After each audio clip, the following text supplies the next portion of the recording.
Hi views, welcome to my channel. ఈరోజు recipe చాలా సింపుల్గా స్పైసీగా గోంగూరతో చట్నీ రుచిగా ఉంటుందండి. ఎలా చేయాలో తెలుసుకుందాము. ముందుగా మా ఛానల్ని సబ్స్క్రైబ్ చేసి పక్కనే ఉన్న బెల్ సింబల్ని యాక్టివేట్ చేయడం మర్చిపోకండి. ఇప్పుడు రెసిపీలోకి వెళ్ళిపోదాం. ప్యాన్ పెట్టి అందులో ధనియాలు 1 స్పూన్ వేసి, చిటికెడు మెంతులు, జీలకర్ర 1/2 స్పూన్ వేసి 1 నిమిషం పాటు వేగనివ్వాలి.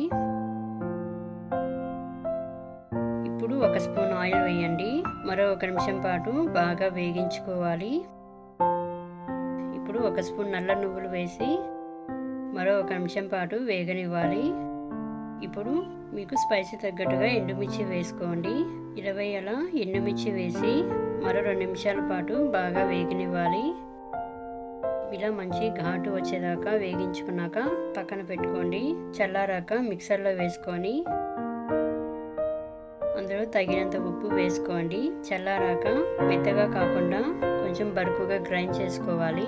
ఇలా మెత్తగా కాకుండా కొంచెం బరుకుగా వేసుకుంటే స్పైసీగా చాలా టేస్ట్ వస్తుందండి.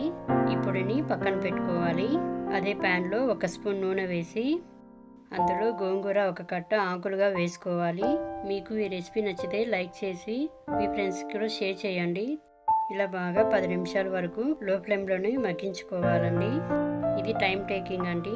ఇలా బాగా 10 నిమిషాల వరకు కలుపుతూనే ఉండాలి. ఇందులోని లో ఫ్లేమ్లోనే మగ్గించుకోవాలండి. ఇలా 5 నిమిషాల తర్వాత కంటిన్యూగా బాగా వేగించుకోవాలి. ఆకు బాగా మగ్గిపోతుంది. చూసారు కదండి. మీరు కూడా తప్పకుండా ట్రై చేయండి. మీకు ఎలా వచ్చిందో టేస్ట్ చేసి మాకు కామెంట్ ద్వారా తెలియజేయండి. ఇలా చూసారు కదండి, గోంగూర ఆకు బాగా మెత్తగా మగ్గిపోయింది. డ్రై అయింది అనిపిస్తే 1 స్పూన్ నూనె వేసుకోండి.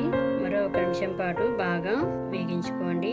ఇలా ఈ స్టేజ్లో వచ్చాక ఇందులో గ్రైండ్ చేసుకున్న పొడి వేసుకోవాలి. అంతా కలిసేలాగా బాగా కలుపుకోవాలండి.